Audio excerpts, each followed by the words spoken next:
नमस्कार दोस्तों, मैं हूं रिचा और आज आपको नींद के सुहाने सफर पर ले जाने के लिए मैं लेकर आई हूं इतिहास के पन्नों से लेखक करण द्वारा लिखी एक ऐसी कहानी जो आपको अग्नि के सब कुछ भस्म करने के गुण का रहस्य बताएगी। अग्नि इस पृथ्वी का एक ऐसा तत्व है जो बिना कुछ सोचे समझे सब कुछ भस्म कर देता है। ऐसा माना जाता है कि अग्नि के मिलने के बाद हर व्यक्ति की आत्मा भी पवित्र हो जाती है। आज की कहानी में हम अग्नि के इस गुण के पीछे के रहस्य को जानेंगे। प्राचीन कथाएं बताती हैं कि एक बार महर्षि भृगु ने अग्निदेव पर क्रोधित होकर उन्हें श्राप दे दिया था। लेकिन क्यों? अग्निदेव ने ऐसा क्या किया होगा जिसके चलते महर्षि भृगु ने उन्हें श्राप दिया? जानने के लिए सुनते हैं आज की कहानी। लेकिन उससे पहले आप अपने आसपास की सारी लाइट्स ऑफ करके आराम से लेट जाएं। अपनी आंखें धीरे से बंद कर लीजिए। अब थोड़ा सा अपने शरीर को आराम दीजिए, थोड़ा और आराम। अपने शरीर को बिल्कुल ढीला छोड़ दीजिए। कोई टेंशन नहीं, कोई तनाव नहीं। अपने दिमाग में चल रहे सभी विचारों को, चिंताओं को त्याग दें। एक शांति सी महसूस करें। सब नेगेटिव पॉजिटिव विचारों को धीरे धीरे निकाल दें। हाथों को सीधा करके अपनी कमर के साइड में रख लीजिए।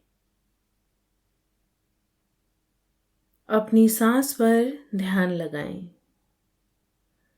इसको धीमे या तेज नहीं करना है। बस ध्यान देना है कि कैसे वो आपके नाक, गले में होते हुए आपके अंदर प्रवेश कर रही है और कैसे वो आपके गले और नाक के माध्यम से वापस निकल रही है। मन शांत, एकदम शांत होता जा रहा है। आप बहुत अच्छा महसूस कर रहे हैं। खुद को काफी हल्का फील कर रहे हैं। सब तरफ शांति ही शांति है, सुकून है, खामोशी है।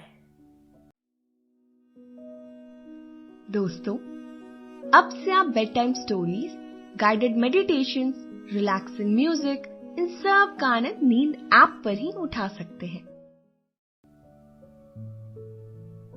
प्राचीन समय की बात है। ब्रह्मदेव के कई सारे पुत्रों में से एक थे महर्षि भृगु। कहते हैं कि महर्षि भृगु जितने ज्योतिष विद्या के बड़े विद्वान थे, उतने ही क्रोध के धनी भी थे। बदलते समय चक्र के अनुसार उनका विवाह दानवराज पुलोम की पुत्री पुलोमा के साथ हुआ। पुलोमा उस समय बहुत ही सुंदर और रूपवान नारी थी। उनके सौंदर्य का सानी सारे संसार में कोई नहीं था। दोनों का विवाह हुआ और दोनों पति पत्नी एक जंगल में एक छोटी सी कुटिया बनाकर खुशी खुशी रहने लगे। समय बीता और पुलोमा के गर्भ में महर्षि का पुत्र बड़ा होने लगा, जिसके चलते महर्षि अब अपनी पत्नी का पहले से अधिक ध्यान रखने लगे थे। ऋषि भृगु का नियम था कि वो हर रोज संध्या के समय पूजा करने के लिए गंगा घाट पर जाते थे। एक दिन की बात है। हमेशा की तरह संध्या के समय ऋषि भृगु पूजा करने के लिए आश्रम से गंगा तट की तरफ निकल रहे थे कि उसी समय उनकी कुटिया के बाहर एक राक्षस घात लगाए पहुंच गया और ऋषि भृगु का कुटिया से निकलने का इंतजार करने लगा। जैसे ही ऋषि अपनी पत्नी पुलोमा से कहकर गंगा तट की तरफ गए, पुलोमा अपने घर के काम काज में मग्न हो गई। यहां ऋषि भृगु के जाते ही वो राक्षस अपनी मायावी शक्ति के साथ साधु का भेष बनाकर ऋषि भृगु की कुटिया के बाहर खड़ा हो गया और भिक्षा मांगने लगा। सुंदरी पुलोमा साधु की आवाज सुनकर बाहर आई और बाहर जाते ही उसने राक्षस रूपी साधु को प्रणाम किया। वो इस बात से अनजान थी कि ये कोई साधु नहीं बल्कि एक राक्षस है। इसीलिए द्वार पर आए अतिथि को ईश्वर का रूप मानकर पुलोमा ने उसका सत्कार करते हुए उसे भोजन करने के लिए कहा। वो राक्षस उस परम सुंदरी को देखकर मंत्रमुग्ध हो गया। उसने इतनी सुंदर नारी पहले कभी नहीं देखी थी। सारे आश्रम में पुलोमा को अकेली देखकर वो राक्षस बहुत ही खुश हुआ और पुलोमा का अपहरण करने का विचार करने लगा। मन में पुलोमा के अपहरण की इच्छा रखकर वो प्रसन्नता से झूम उठा और मन ही मन बोला, प्रतीत होता है कि मेरा कार्य बन गया। मानो जैसे वो इसी कार्य के लिए आया हो। अब प्रश्न ये है कि वो राक्षस कुटिया में पुलोमा से मिलने क्यों आया था? इसके पीछे भी एक रोचक कहानी है। कहते हैं कि जीवन में कुछ भी ऐसे ही नहीं होता है। हर वस्तु के पीछे एक कारण अवश्य होता है और हर कारण का अपना एक उद्देश्य होता है जो व्यक्ति को प्रेरित करता है, कुछ अच्छा करने के लिए भी और कुछ बुरा करने के लिए भी। ठीक उसी प्रकार ये राक्षस भी ऋषि भृगु जी के आश्रम में बहुत से प्रश्न लेकर आया था, जिनके उत्तर जानना उसके लिए बहुत जरूरी था। बहुत साल पहले सुंदरी पुलोमा के पिता ने राक्षस के पिता से वचन किया था कि वो अपनी पुत्री का विवाह उनके राक्षस पुत्र से करेंगे। लेकिन किसी कारणवश उस राक्षस के पुत्र का विवाह सुंदरी पुलोमा से होना संभव नहीं हो पाया।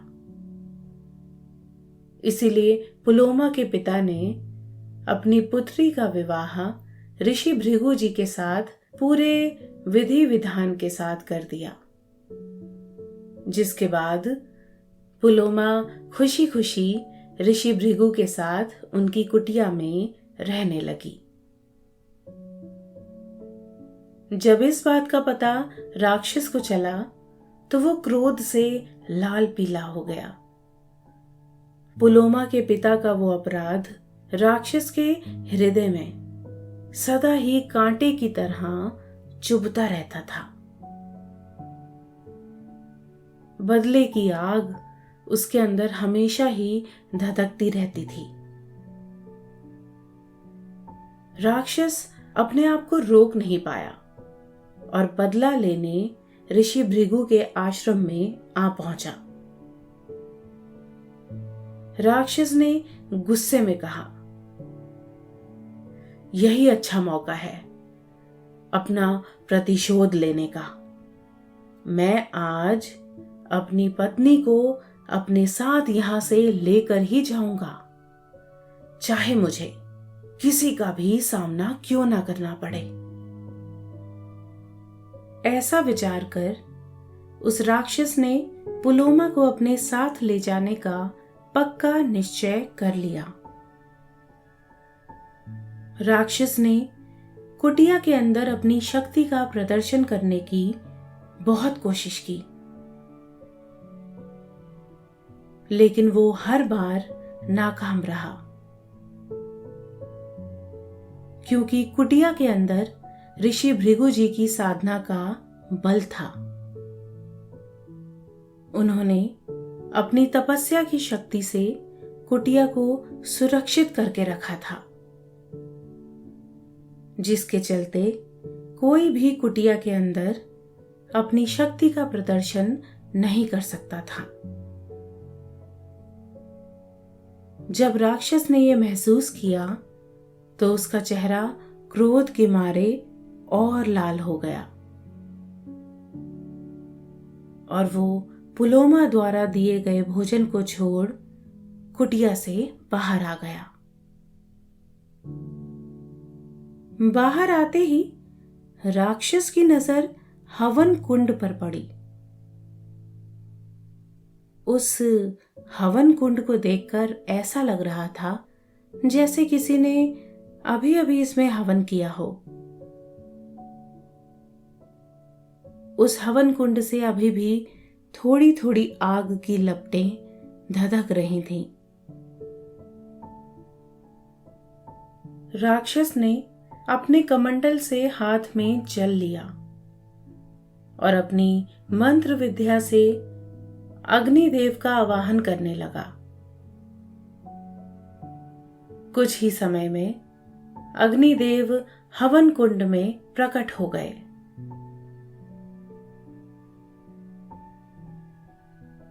राक्षस ने बड़े ही क्रोध में अग्निदेव से पूछा, अग्निदेव, मैं आपको सत्य की शपथ देकर पूछता हूं, बताइए, आप अभी देवताओं के मुख हैं। ईश्वर को साक्षी मानकर सत्य बताओ, क्या पहले मुझे सुंदरी पुलोमा को अपनी पत्नी बनाने के लिए चुना गया था या नहीं? मुझे ही पुलोमा का पति बनने का वचन दिया गया था या नहीं? क्या बाद में असत्य का हाथ पकड़ते हुए इस पुलोमा के पिता ने भृगु ऋषि के साथ इसका विवाह किया या नहीं? अग्निदेव, मेरे साथ हुए विश्वासघात को मैं अब सहन नहीं कर सकता। हे अग्निदेव, आप सदा सब प्राणियों के भीतर निवास करते हो। इसीलिए मुझे सब कुछ सत्य बताओ। राक्षस के मुख से इतने सारे प्रश्न एक साथ सुनकर अग्निदेव धर्म संकट में पड़ गए, क्योंकि वो झूठ नहीं बोल सकते थे और सत्य वो कहना नहीं चाहते थे। लेकिन अब साधु के भेष में उस राक्षस को उन्हें उत्तर तो देना ही था और सत्य कहना ही उनका धर्म था। धीरे धीरे अग्निदेव की असमंजसता बढ़ती जा रही थी, क्योंकि यदि वो झूठ बोलते तो उनका धर्म भ्रष्ट हो जाता और अगर सत्य कहते तो वो राक्षस ऋषि भृगु की पत्नी का अपहरण कर लेता। उन्हें आती हुई समस्या साफ नजर आ रही थी, लेकिन अग्निदेव ने फिर भी सत्य का साथ देना जरूरी समझा और सत्य की राह पर चलते हुए राक्षस से बोले, हे दानव नंदन, इसमें कोई भी संदेह नहीं है कि पहले तुम्ही को पुलोमा के लिए पति के रूप में चुना गया था, लेकिन किसी कारणवश ऐसा नहीं हो सका। बाद में पुलोमा के पिता ने अपनी पुत्री पुलोमा का विवाह पूरी शास्त्र विधि के अनुसार ऋषि भृगु के साथ किया और इस तरह से अब पुलोमा ऋषि भृगु जी की पत्नी है। तुम्हारा विवाह तो केवल मौखिक आधार पर तय किया गया था, जबकि ऋषि भृगु का विवाह शास्त्र विधि अनुसार हुआ है। इसलिए पुलोमा पर अब ऋषि भृगु का ही अधिकार है। राक्षस ने अग्निदेव की पूरी बात नहीं सुनी। वो अपने मौखिक विवाह की बात सुनकर अपने असली भेष में आ गया। अधूरी बात सुनने के बाद उस राक्षस को ऐसा लग रहा था कि जैसे उसके साथ किसी ने बहुत बड़ा छल किया हो। क्रोध के मारे उस राक्षस ने अपनी मायावी शक्ति से एक पशु का रूप धारण किया और मां बनने वाली पुलोमा को अपनी नाक पर बैठाकर वहां से भगाकर ले गया। पशु भेष धारण किए वो राक्षस जब पुलोमा को वहां से लेकर जा रहा था, तभी पुलोमा को प्रसव हो गया। उनके गर्भ से जिस बालक ने जन्म लिया उसमें इतना तेज था कि वो मायावी राक्षस सहन ना कर सका और वहीं पर जलकर भस्म हो गया। अत्यंत पीड़ा की हालत में ये सब देख पुलोमा बहुत ही घबरा गई और रोते हुए विलाप करने लगी। सारे जंगल पर मानो जैसे दुख के बादल छा गए हों। अपने पुत्र के जाने का दुख पुलोमा से बर्दाश्त नहीं हो पा रहा था। दूसरी ओर ऋषि भृगु अपनी संध्या उपासना करके वापस आश्रम की तरफ लौट रहे थे, तो वो आकर क्या देखते हैं कि उनकी प्राण से प्रिय पत्नी रो रही है। पत्नी के गर्भ में उनका पुत्र कहाँ गया? इस तरह के अनेकों प्रश्नों ने आकर ऋषि भृगु को घेर लिया। उन्होंने अपनी पत्नी पुलोमा से क्रोधित होते हुए पूछा, कौन है वो जिसने ये सब किया? कौन है जिसने मेरी क्रोधाग्नि को अपने विनाश के लिए आगमन दिया है? कौन है वो जिसे मेरे श्राप का भय नहीं है? कौन है जिसने ये अपराध किया है? बताओ प्रिय, बताओ। पुलोमा ने अपने आंसुओं को पोंछते हुए कहा, भगवान, आंगन में हवन कुंड की अग्नि से अग्निदेव को प्रकट किया गया था। मुझे लगता है कि अग्निदेव ने उस राक्षस को मेरा परिचय दिया था, जो एक साधु के भेष में आया था और मुझे उठाकर यहां ले आया और हमारे पुत्र की मृत्यु, कहते हुए पुलोमा जोर जोर से रोने लगी। पुलोमा ने ऋषि भृगु को बताया कि आपके पुत्र के तेज से वो राक्षस जलकर भस्म हो गया। अपनी पत्नी पुलोमा की बात सुनकर ऋषि भृगु की आंखें अंगारे सी लाल होने लगी थीं। उन्होंने हाथ में जल लिया और अपनी मंत्र विद्या से अग्निदेव को प्रकट कर लिया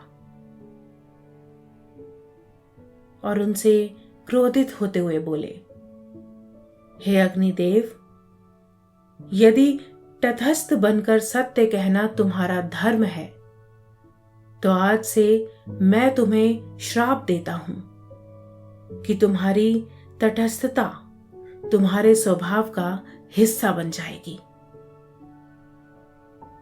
आज से तुम सही गलत का विचार किए बिना सर्व भक्षण करोगे। ऋषि भृगु के श्राप देने पर अग्निदेव बोले, हे ब्राह्मण, आपने मुझे श्राप देने का ये कार्य क्यों किया? मैं सदा अपने धर्म के लिए ही प्रयत्नशील रहता हूं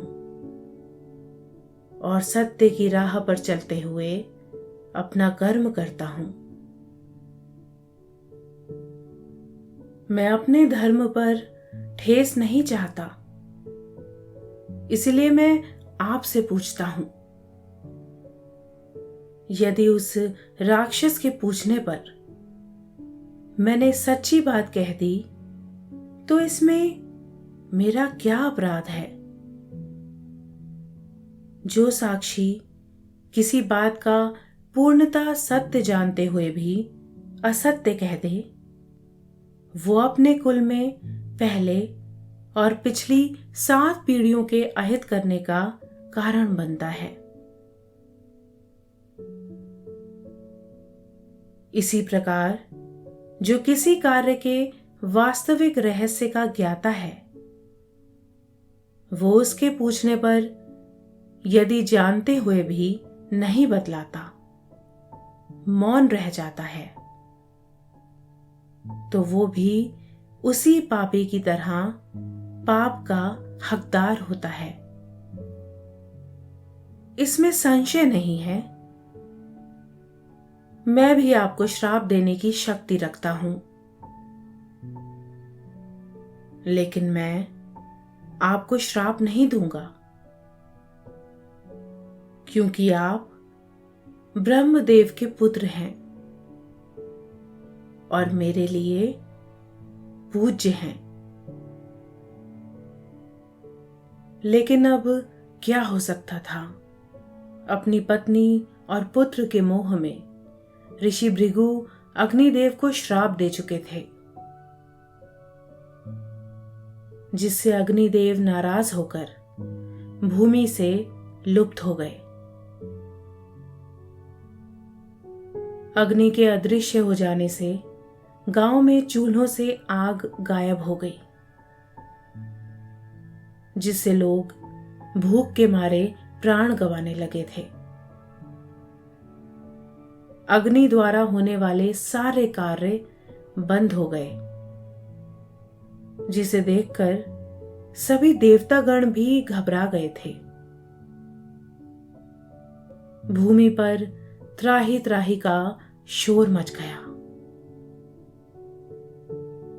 तत्पश्चात ऋषि और देवता, यहां तक कि अग्निदेव भी ब्रह्मा जी के पास गए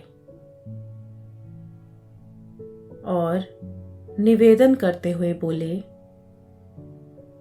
भगवान, किसी कारणवश ऋषि भृगु ने अग्निदेव को सर्वभक्षी होने का श्राप दे दिया है, जिससे पृथ्वी पर त्राही त्राही मच गई है। कृपया इस दुविधा से हमें बचाएं। देवताओं तथा ऋषियों की बात सुनकर विश्व विधाता ब्रह्मा जी ने अग्निदेव से कहा, हे अग्निदेव, यहां समस्त लोकों के संहारक तुम ही हो। तुम ही तीनों लोकों को धारण करने वाले हो। तुम सबके स्वामी होकर भी इस प्रकार मोहग्रस्त कैसे हो गए हो? अग्निदेव, तुम्हारा ये श्राप अब सृष्टि से तुम्हारा मोह दूर कर देगा, अर्थात अब जो भी तुम्हारी शरण में आएगा तुम्हें उसे जलाना ही होगा। स्मरण रहे, तुम संसार में सदा पवित्र हो। समस्त प्राणियों की गति भी तुम ही हो। ब्रह्मदेव ने कहा कि हे अग्निदेव, जैसे सूर्य की किरणों से स्पर्श होने पर सब वस्तुएं शुद्ध मानी जाती हैं, उसी प्रकार तुम्हारी ज्वालाओं से दग्ध होने पर सब कुछ शून्य हो जाएगा। तुम अपने प्रभाव से ही प्रकट हुए उत्कृष्ट तेज हो।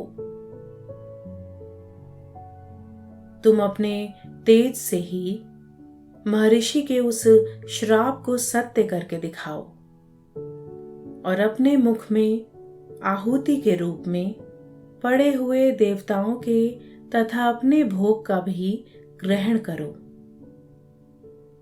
ब्रह्मदेव की बात सुनकर अग्निदेव ने पितामह ब्रह्मा जी से कहा, एवमस्तु, ऐसा ही होगा। इतना कहकर वो भगवान ब्रह्मा जी के आदेश का पालन करने के लिए चल दिए। इसके बाद अग्निदेव एक नए गुण के साथ फिर से पृथ्वी पर आए और ऋषि भृगु के श्राप के साथ सृष्टि के मोह को त्यागते अपना कार्य करना शुरू कर दिया। इस प्रकार पूर्व काल में भगवान अग्निदेव को महर्षि भृगु से श्राप प्राप्त हुआ था। दोस्तों, इस कहानी का सार ये है कि अगर आप सत्य का साथ देते हैं तो यकीनन आपके मार्ग में बहुत सारी कठिनाइयां, संकट और बाधाएं उत्पन्न होंगी। लेकिन यदि आप अपने कठिन समय में भी सत्य का मार्ग नहीं छोड़ते हैं और निर्भय होकर अपना कार्य करते हैं, तो आप निश्चिंत ही विजय होते हैं, क्योंकि सत्य कभी भी नहीं हार सकता। सत्य अपने आप में विजय है। तो दोस्तों, अभी आपने ये कहानी सुनी। अब आप काफी अच्छा महसूस कर रहे हैं और आपको नींद आ रही है। निंदिया रानी धीरे धीरे आपको सुला रही हैं। आपकी आंखें भारी हो रही हैं। आप नींद के आगोश में समाते चले जा रहे हैं। अब तक नींद नहीं आई। नींद की प्रॉब्लम समाते अक्सर चले अपने जा रहे साथ हैं। कई और प्रॉब्लम्स लाती है, पर अब नहीं। अब हम आ गए हैं शुभ आपकी मदद रात्रि। के लिए विथ आवर स्लीप कमीज। ये नेचुरल है, वेजिटेरियन है और फिलहाल डिस्काउंट पर अवेलेबल है। तो आज ही हमारी वेबसाइट shop.neens.app पर विजिट कीजिए। इन गमीज के बारे में सारी जानकारी आपको वहां मिल जाएगी। डिस्काउंट का लाभ उठाइए और अच्छी नींद एंजॉय कीजिए।